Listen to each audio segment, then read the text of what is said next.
Lleida va acollir ahir el tercer concurs popular d'Scrabble en català. L'activitat ha format part dels actes de celebració de la Festa Major del barri.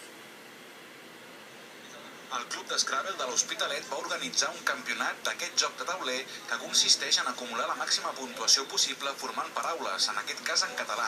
La competició va constar de 3 rondes on les parelles millor classificades es van acabar emportant diversos premis. Sempre tenim algun detallet, algun premi, com per exemple aquest anell que pots veure, veus? Un anell o una pulsereta o algun llibre que tingui que veure amb l'Scrabble. Sí, sempre hi ha algun detallet perquè sempre agrada tenir un premi. Sens dubte, però, el millor premi de jugar a l'Scrabble és el fet d'adquirir nou vocabulari en català passant una estona divertida i en companyia.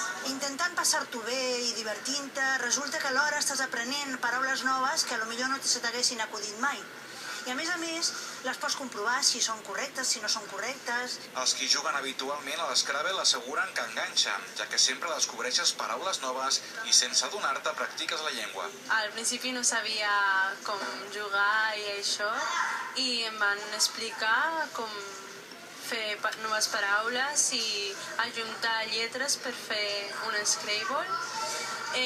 Vaig començar malament, però vaig acabar aprenent noves paraules. El Club d'Scrabble de l'Hospitalet organitza cada dijous a partir de les 7 de la tarda partides a la seu del Centre de Normalització Lingüística. L'activitat és gratuïta i oberta a tothom.